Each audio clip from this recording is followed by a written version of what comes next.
갈보리 산, 예수님이 십자가에 못 박힌 곳, 거기까지 가는 거리입니다. 약 600m가 되는데 꼬불꼬불꼬불해요. 거기에 14번 예수님이 가다 그 십자가를 지고 가면서 14번 쓰러지셨다고 해요. 그런데 그 길에 9개가 이렇게 표시가 되어 있고 5개는 안토니오 성 안에 내부에 있습니다. 성전 내부에. 그러니까 성 뭐라고 할까 뜰에 있습니다. 그 성지 순례자들은 거기를 반드시 들리죠. 그래서 아주 명소가 되어져 있습니다. 예수님 십자가를 지고 갈 때 고문당하고 선고받고 십자가로 운반하고 십자가 처형됐고 죽음먹고 장례식 등등을 기억하는, 그리고 슬픈 순례의 길을 가는 그런 길을 말합니다. 그리고 이게 그 길이에요. 꼬불꼬불꼬불해서 이 체크 하나하나가 다 저기입니다. 14개가 되어집니다. 네, 그런데 그리고 다 같이 시작.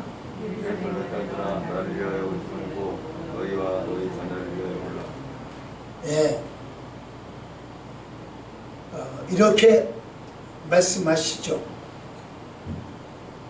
예루살렘 딸들아, 나를 위해서 믿고서 너희와 너희 자녀들을 위해서 울어. 그러니까 예수님은 그들에게 동정받는 것이 아니고 그들을 동정하고 위로해주는 그런 입장에서 지금 네 자식 주고 네 자식부터 위해서 기도해, 이렇게 이야기를 해줍니다. 그리고요 시작. 너희는 지금부터 없는 자식을 있겠으며 자기의 선한 아들을 긍휼히 여기겠습니다. 그런 시 잊을지라도 나는 너를 잊지 아니할 것이다. 예, 여인이 그 젖 먹는 자식, 엄마가 자기 새끼를 잊어버릴 수 없다, 그런 뜻이죠. 잘 아는 내용이죠. 혹시, 아주 혹시 엄마가 자기 새끼를 잊을지라도 나는 너를 잊지 않겠다. 그래서 하나님은 절대적인 사랑을 우리에게 보여주시고 맹세해 주시고 그런 모습으로 보여집니다. 혹시 이런다 할지라도 나는 이렇습니다, 이렇게 이야기를 해주십니다. 이처럼 인간의 사랑은 혹시 이 말은 잊어버릴 수도 있다, 상황에 따라서, 이런 이야기죠. 예를 들어 볼까요? 지난 11월 25일 얼마 안 되죠. 15개월 된 딸을 자기 딸이요. 딸을 15개월 됐는데 죽여버렸어. 그래가지고 싹둑짝둑 잘라서 김치통에다가, 나 김치통이 뭔가 어떻게 먹는가 생각을 했는데 저는 확실히 옛날 사람인 것 같아. 이 장독, 김치독, 그것만 생각을 했다고요. 그랬더니 요즘 김치통 그게 아니고 냉장고 속에 들어있고 꽉 압축되는 그런 김치독이더라고요. 그걸 그 속에다가 이렇게 보관을 해봐. 잘라가지고 그걸 보관을 했더라고요. 그러니까 자기 그 신랑이 그 당시 저 감옥에 있었는데 출소 후에 그 김치독을 옥상에다 갖다 올려놨더라고요. 그리고 3년을 거기다 보관을 했더라고요. 그는 100일 된 애기도 하나 그렇게 주겠다고 합니다. 이러보건대 부모의 사랑도 상황에 따라서 변한다. 절대적이지 않다. 그 이야기죠. 그런가 하면 저 군포요, 안양 군포에서 라는 30대 된 딸이 자기 어머니를 살해했다고 하는 이야기를 듣고 우리는 놀랬죠.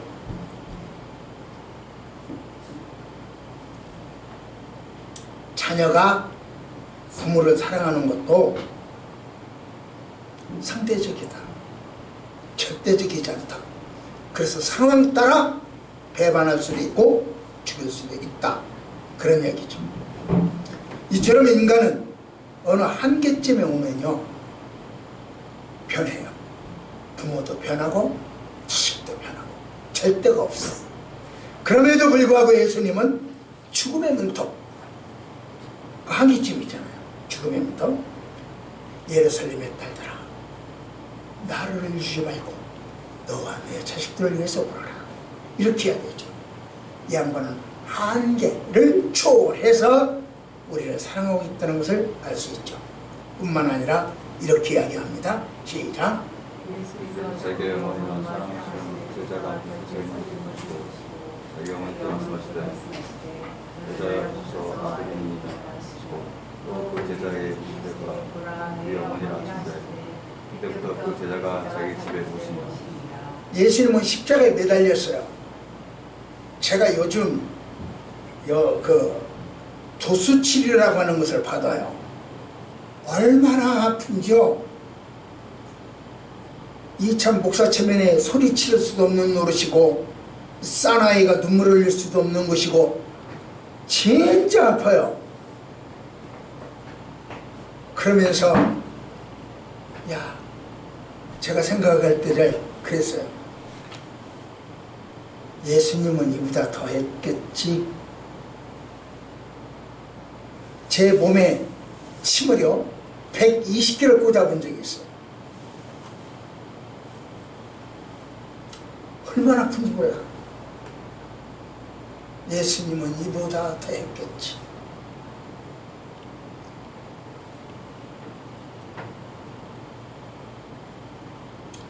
예수님은요 십자가에 매달려서 그렇게 힘들면서도 자기 엄마의 노후를 사랑하는 부탁을 해요. 그때 네가 좀 부탁해라 이렇게 이야기합니다. 그때 여자여 보소서 그렇게 이야기를 하거든요. 여자여 보소서. 그러니까 이런 부유자식 지 엄마 보고 여자여 보소서? 이게 예수가 할 소리냐? 이렇게 말하는 경우도 더러 있어요. 그런데 오해하지 마십시오.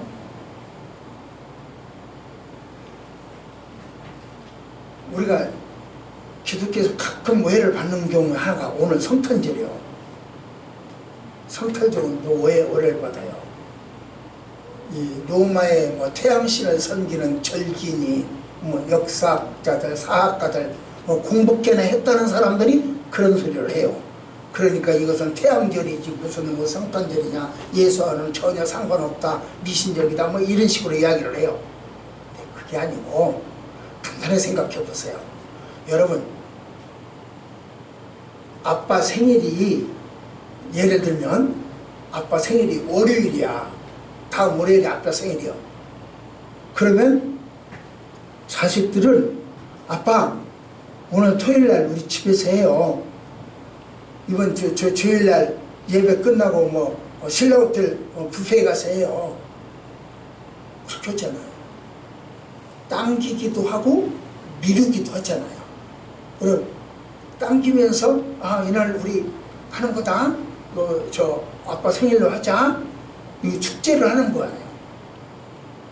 예수님도요 12월 25일 오늘 태어났다는 게 아니고 오늘을 예수님 태어날로 기념하자 그렇게 온 거예요. 그래서 오늘이 예수님 생일이라고 하는 거예요.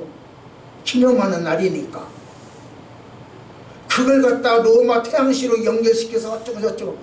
그래 나 공부하는 사람들 이상하다고 생각해. 한 가지만 알고 두 가지는 모르는 그런 거죠. 마찬가지로 오늘 여기서도 그래요. 여자여 보소서 이 말도요 이 호의자식 어떻게 처음 보고 여자라고 해 이렇게 이야기할 수 있는데 그 이야기가 아니고 헬라의 비나이라고 하는 말은 불손이 아니라 극존칭이요. 마담 극존칭이잖아요. 이렇게 하듯이 극존칭의 이야기요. 예수님은 평소에 이런 말을 자주 사용하셨어요. 그러나 마리아에게는 2번을 사용했어요. 자기 엄마한테는 2번을 사용했어요. 첫 번째는 가나 혼인잔치 때 여자여 하고 한번 이야기를 했고, 두 번째는 오늘 이 자리에서 여자여 하고 이야기를 합니다. 이렇게 2번째 이야기를 합니다.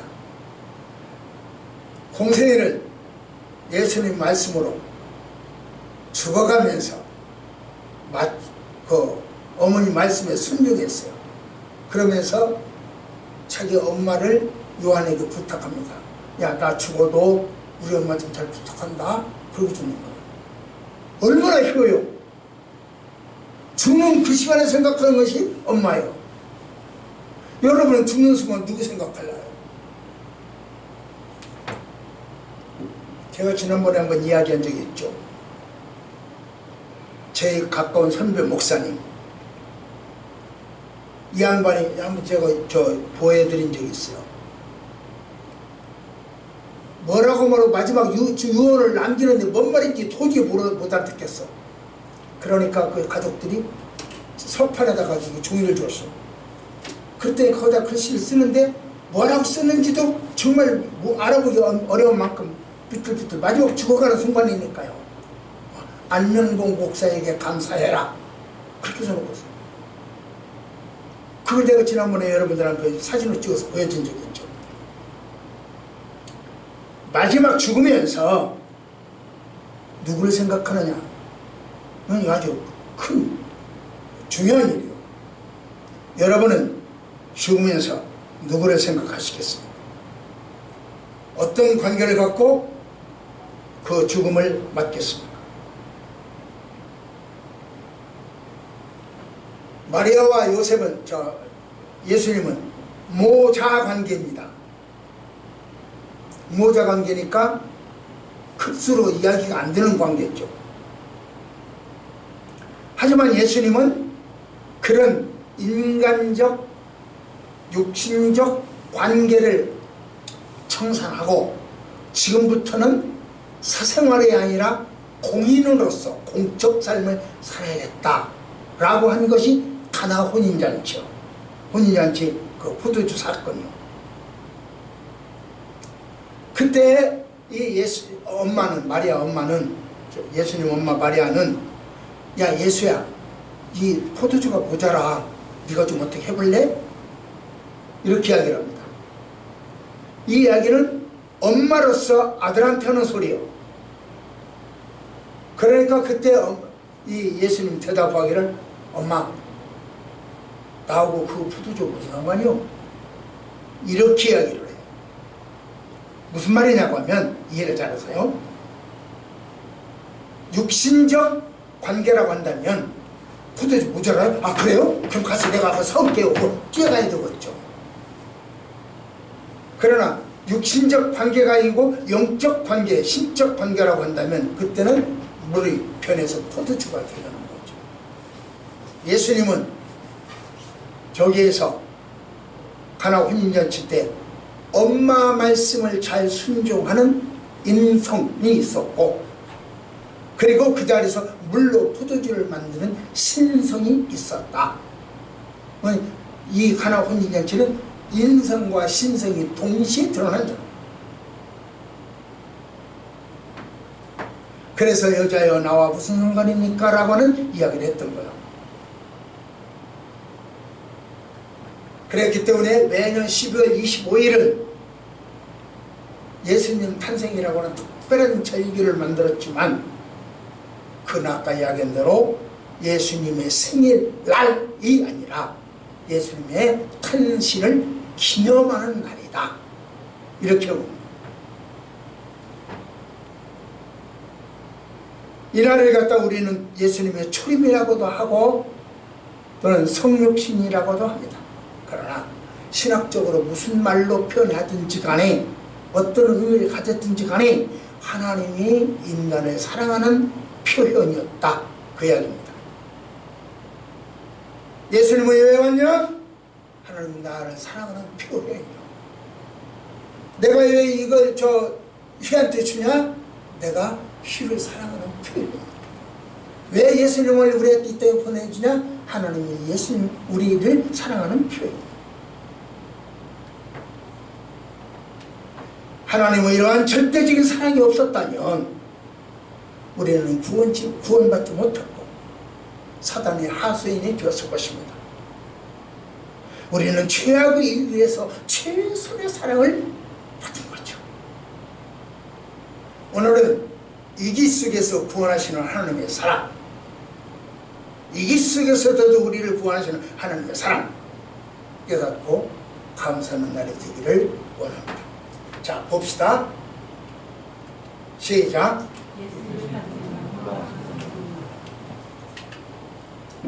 이 사건이 예수님 탄생 사건이요, 한마디로 말하면 황당한 사건이에요.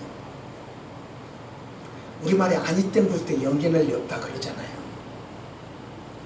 야당이, 우리나라 야당의 한 중진 의원이 모 장관이 대통령과 함께 청담동에서 실판을 벌였다 이렇게 소문을 냈어요. 그러나 그는 아무런 정황이나 근거 자료를 제시하지 못했어. 거짓말이라는 거죠. 국회의원 면책 특권을 이용을 해서 대장동 사건을 희석시키려는 물타기야. 또는 근거 없는 물귀신 작전, 뭔지 알 수 없어. 하지만 그 뉴스 자체는 황당해. 어째서 그런 말이 나왔는지는 모르지만 뉴스 자체는 황당해. 이처럼 근거 없는 뉴스는 오늘 본문에도 있다, 그 이야기입니다. 오늘 본문에도 근거 없는 뉴스가 보실래요? 시작.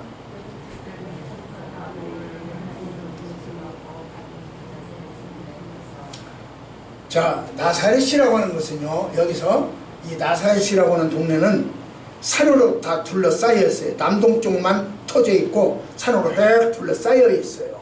우리 안양도 사실은 산으로 둘러싸여 있죠. 수리산, 관악산, 청계산, 모락산, 이렇게 산으로 꽉 이렇게 둘러싸여 있죠.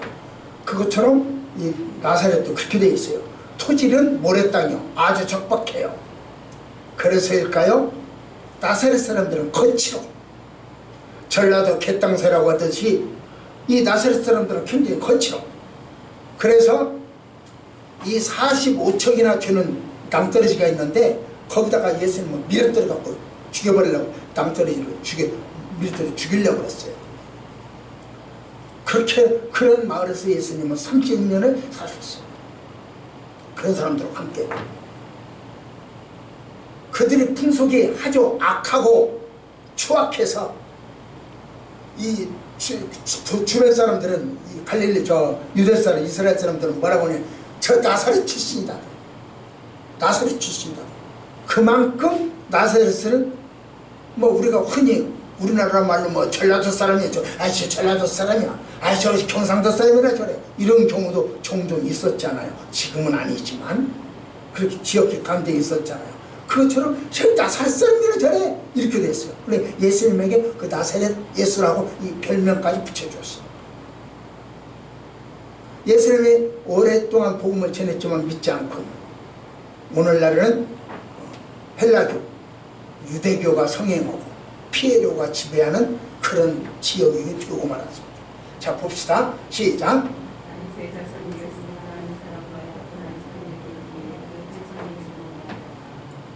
다윗의 자손 요셉,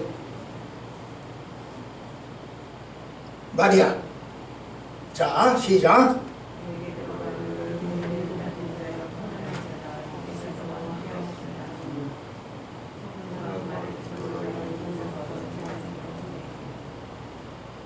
이렇게, 야, 천사가 와서, 야, 마리아, 너 은혜 받았어. 여기서 은혜 받았다는, 여러분 은혜 받았다면 좋아요, 안 좋아요? 권사님 만족했어요? 권사님 은혜 받았어? 그럼 안 좋겠어요? 그런데 이 마리아는 뭐야? 웬 소리야? 이렇게 하게. 너 은혜 받았어? 그러니까 아이고 감사합니다 그래야 되잖아요. 그런데 뭐야? 왜 이래? 이거 무슨 말이야? 은혜 받았다는 이야기는 임신했다는 이야기예요. 처녀 보고 너 임신했어, 다짜고짜 그렇게 이야기하니 좋아 그랬어요? 세례 요한의 어머니 엘리사벳이죠. 불임 여성이었어요. 그런데 6개월 전에 임신을 했어. 그리고 그 6개월 만에 다시 천사가 마리아를 찾아온 거예요. 다짜고짜 임신했다는 거예요. 마리아는 황당할 수밖에 없죠. 이거 말이냐? 나는 처녀요. 처녀가 임신했다? 말이 안 되죠. 생물학적으로 말도 안 되죠. 뿐만 아니라 마리아는 엘리사벳처럼 저기가 아니요. 제사장 아론의 후예도 아니요. 하나님의 특별한 은총을 받을 만한 조건이 전혀 없다. 그런 이야기입니다. 그런데 하나님의 은혜를 입었다니, 그래서 임신했다니 황당하죠. 이처럼 하나님의 특별하신 은혜는요, 우리에게도 주어질 수 있어요. 이 황당한 은혜가 오늘 우리에게 주어지기를 축복합니다. 아기 예수를 찾아오신 거예요. 그래서 우리는 이 황당한 은혜에 감사하며 기뻐하고 함께 나누는 자리가 오늘 이 예배입니다. 따라 한번 합시다. 메리 크리스마스. 시작. 메리 크리스마스. 한 번 더요. 메리 크리스마스. 그래서 우리는 크리스마스를 기뻐하는 거예요. 황당한 임신 소식. 그 다음에 두 번째로 시작.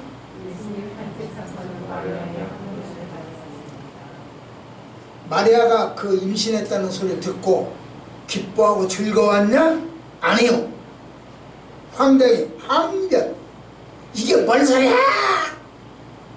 새 빡빡 찔른 거예요. 대들은 거예요. 빡빡 대들은 거예요. 보세요. 시작.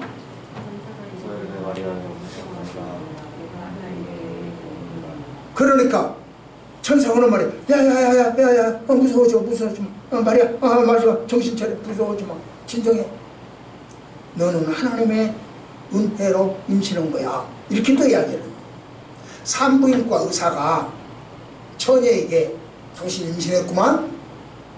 그런다면 그 처녀는 뭐라고 할 거예요? 마리아는 전혀 생각지 않은 시간에, 전혀 생각지 않은 장소에서, 생각지 않은 천사를 만나가지고 생각지 않은 말을 들었어. 황당하죠.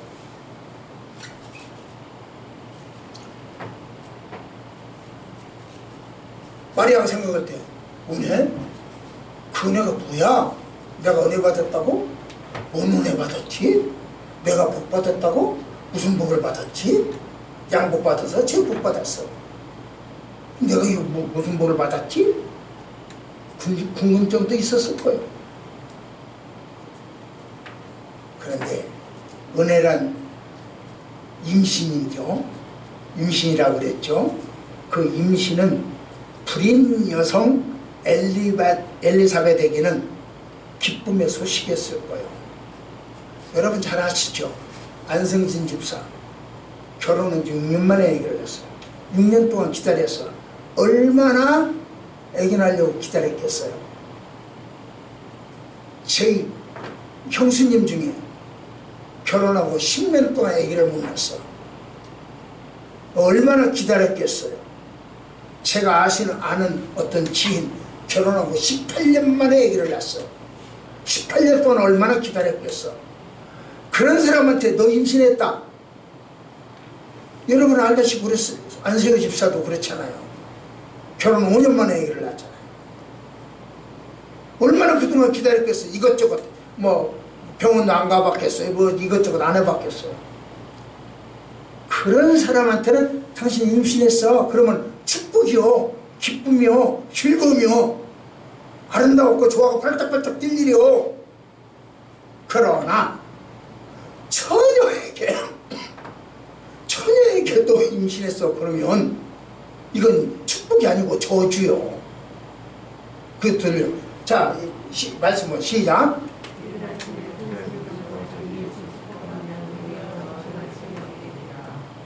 앞집에 저 옆집에 가서 다른 사람 다 잠자는데 복 받으라 하고 소리치면 다른 사람 그 사람은 좋은지 몰라도 다른 사람이 이게 무슨 소리야 하고 깜짝 놀란다는 거죠. 그렇게 이야기가 아니에요. 은혜가 저주가 된다는 거죠. 자, 이 말씀 보세요. 시작.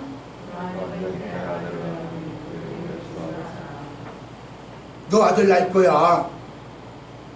그러니까 예수라고 해. 그 이름 예수라고 해. 알았지? 이름까지 지어주네.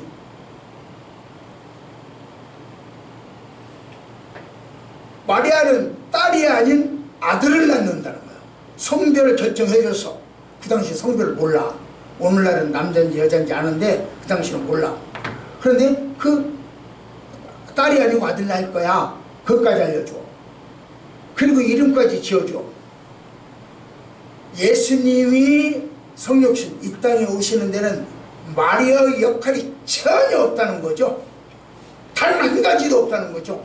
100% 없다는 거죠. 다만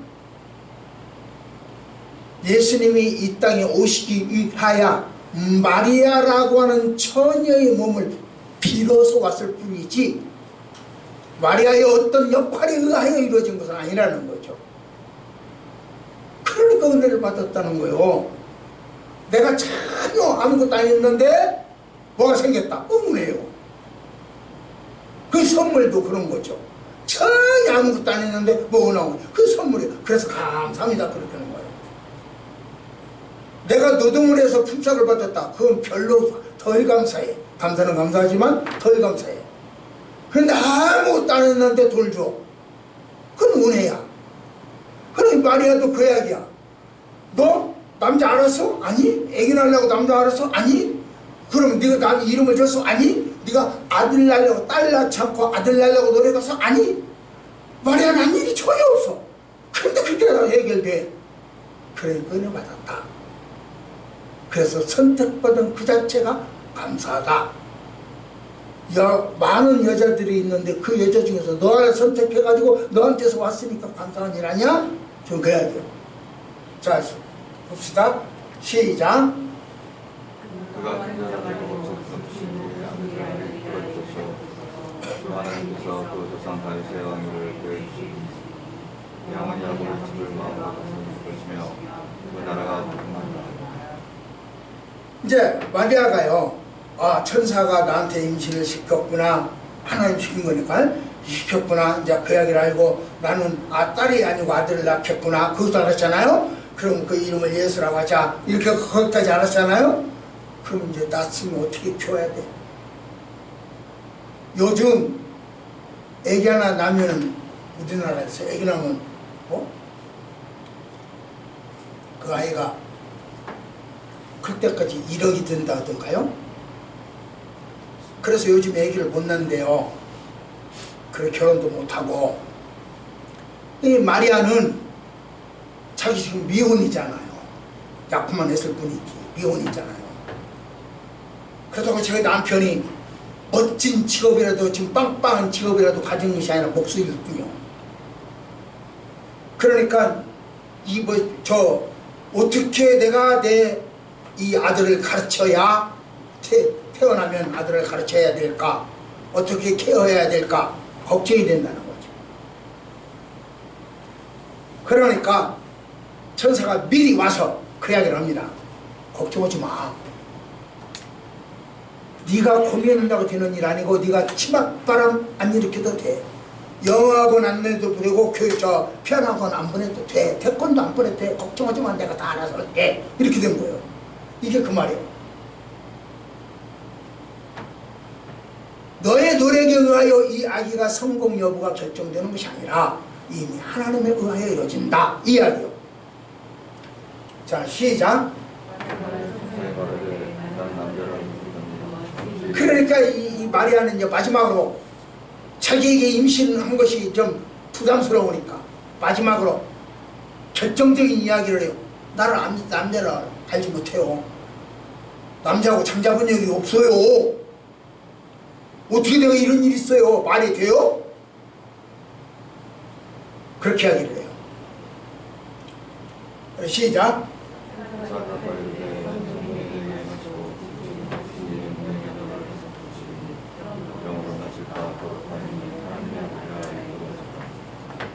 그 당시는요, 처녀가 임신하면 돌로 쳐 죽입니다. 동네 사람들이.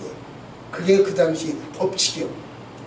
그러나 마리아는 너 죽지 않는다는 거예요. 하나님이 보호해 준다는 거예요. 저 임신했다 소리를 받아들여라. 죽지 않는다. 하나님 너를 보호하신다. 아들을 낳게 해주신다. 마리아는 더 이상 할 말이 없었어. 하나님은 황당해하는 마리아, 항변하는 마리아를 하나하나 꾸짖지 아니하시고, 왜 이렇게 말이 많냐, 왜 내 말을 이렇게 못 믿냐, 꾸짖지 않았어요. 꾸짖지 않고 야단치지 않고 하나하나 설명해 주시면서 설득해 주셨습니다. 오늘 이 은혜가 여러분과 여러분 가정과 우리 교회에도 충만하기를 축복합니다. 하나님은 우리를 설득하십니다. 사랑하십니다. 자, 마지막입니다. 시작. 예수님의 성육신에, 예수님 이 땅에 오시는 일을 처녀도 알았어요. 처녀가 얘기 낳겠다고 승복합니다. 알았어요. 처녀가 하는 소리요.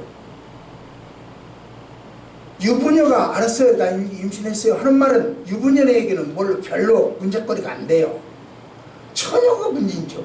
그런데 처녀가 돌 맞아 죽는다고 하는 것을 알면서도 하나님이 지켜주실 것이라고 하는 그 말 한마디를 믿고 알았어요. 시작.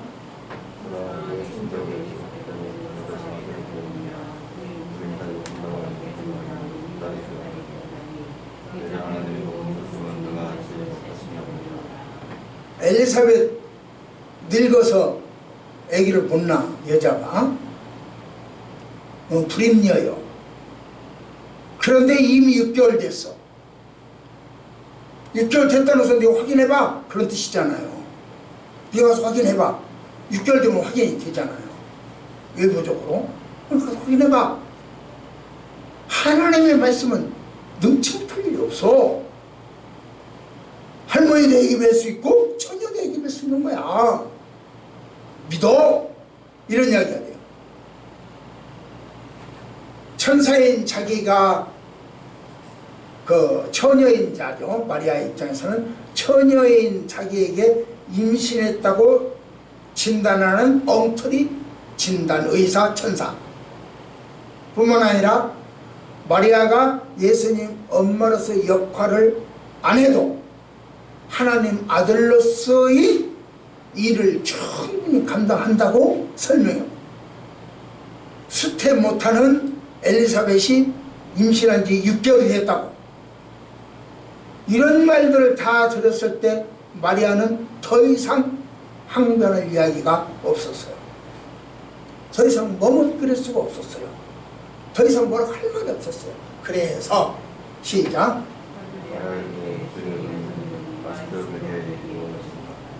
예, 그래요. 내가 더 이상 할 말이 없네요. 천사님, 하나님 뜻대로 됐으면 좋겠네요. 이렇게 하기를. 애굽으로 돌아가라. 그리고 이스라엘 백성들 보내라 하고 하나님은 모세에게 명령을 했었죠. 그때 모세가 기분 좋다. 내가 이제 이스라엘 백성의 왕이 되겠다. 이랬습니까? 그러지 않았어요. 나 못 가요. 나는 살인자로 애굽에서 쫓겨났어요. 도망 나왔어요. 그리고 이스라엘 백성은 내 말 듣지도 않아요. 그리고 애굽에 돌아가면 그 사람들이 나 잡아 죽여요. 나 이거 못 가요. 모세는 요리 피하고 저리 피하고 안 가려고 이래쿵저쿵 했어요. 결국 하나님의 강권적인 사랑으로 모세가 승복했어요.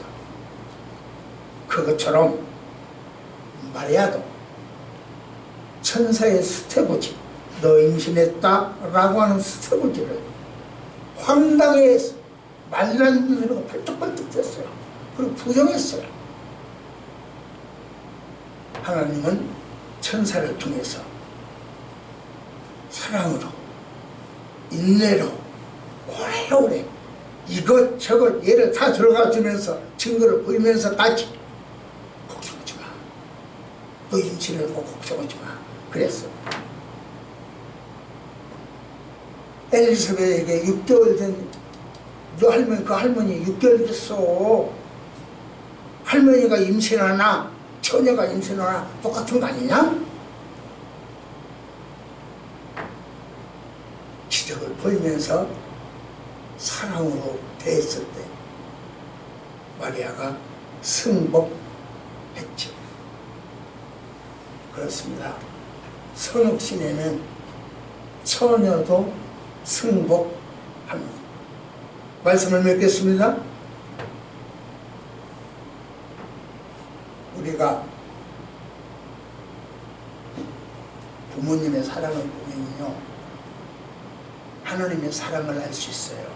아, 우리 하나님이 이렇게 사랑하셨구나. 바로 그걸 느끼면서부터 그 자리에서부터 효도가 출발합니다. 우리 부모님의 사랑, 하나님의 사랑, 누구면서 물론 자식도 부모를 사랑할 때, 부모도 자식을 볼 때 자식 속에서 하나님의 형상이 보여야 돼요. 자식에게서 하나님의 형상이 안 보이면 저수 같은 놈 왜 태어났어? 이렇게 돼요. 그런데 그 속에서 하나님의 형상이 보일 때는 사랑. 그러는 것이죠. 그래서 그 아이가 내 자식이 병들었어도 끌어낼 수 있고, 진이 떨어져도 끌어낼 수 있는 것은 그 속에서 하나님의 형상이 보여야지. 하나님의 형상 아닌 보면 애물단지가 되는 거예요. 남편도 그래요. 아내도 그래요. 자식도 그래요. 상대방에게서 하나님의 형상이 안 보이면 손가락질을 해요. 이렇게. 오늘은 성탄절을 맞이해서 하나님께서 우리에게 무엇을 주시려는지 생각해 봤으면 좋겠습니다.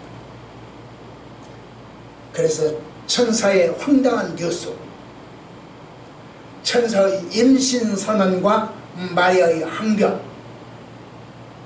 천사의 증거 제시와 마리아의 승복을 말씀드리겠습니다. 오늘 본문은 불가능을 가능케 하시는 하나님이라고 하는 것을 말하고 있습니다. 오늘 본문 한마디로 그거예요. 불가능을 가능하게 하시는 하나님. 불가능을 가능하게 하시는 하나님의 은혜가 오늘 여러분에게 임하기를 축복합니다.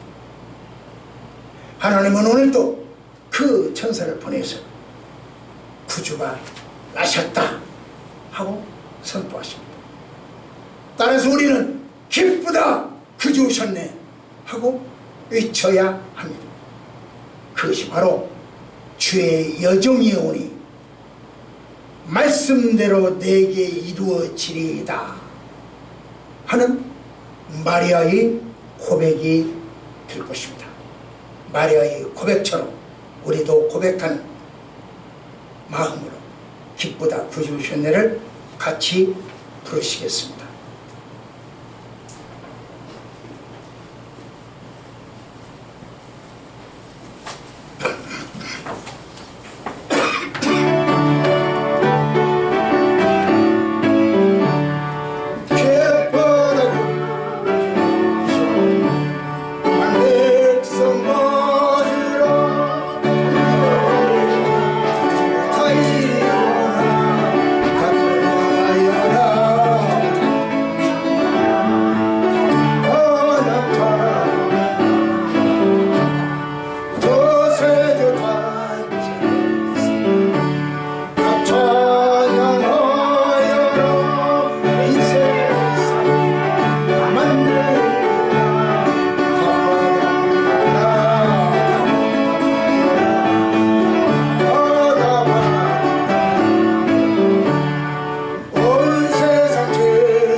안명 권사님 감사함을 바치셨고 저희 가정에서도 감사합니다. 이명아 이 회의 가정에서도 감사하고 저희 가정 선교금 권사님 가정 선교금 같이 한번 기도하도록 하겠습니다. 하나님 아버지, 예수님의 선교를 본받아 우리도 저 멀리 네팔까지 선교합니다. 이 일을 위하여 사랑하는 종들 선교금을 바쳤사오니 이 헌금이 쓰여질 곳곳마다 히말라야 산맥 골짜기마다 복음이 전달되어지게 하시고 하나님의 사랑이 싹트게 하여 주시고 울려 퍼지는 찬송 소리가 있게 해 주시옵소서. 감사헌금을 바쳤습니다. 하나님 평생 감사하고 남는 생활을 하게 해 주시고 그 감사가 우리들 삶 속에서 가슴 속에서 가정과 직장과 교회 속에서 감사가 철철 넘쳐오르게 하옵소서. 하나님 아버지, 여기에 10의 1조를 바치셨습니다. 하나님의 것을 하나님께 바칠 줄 아는 든든한 믿음 위에 하나님께서 약속하신 의의 열매들이 듬뿍 열릴 수 있도록 복나려 주시옵소서. 하나님이 주시는 은혜가 주체할 수 없게 하여 주시고 하나님이 주시는 복들이 펄펄 넘쳐 흘러서 하나님의 이웃에게 전달되어질 수 있도록 사랑하여 주시옵소서. 이제는 우리를 저악 가운데서 구원해주신 예수 그리스도의 은혜와 말로는 다 형용할 수 없는 하나님 아버지의 되신 사랑과 성령님의 교통 감화시는 역사가 하나님의 은혜를 사랑하고 하나님의 은혜를 사모하고 하나님의 은혜를 전하기를 소망하는 우리 좋은 식구들과 우리 교회와 이 민족 위에 이제로부터 영원토록 함께 계시기를 간절히 축원하옵나이다. 아멘.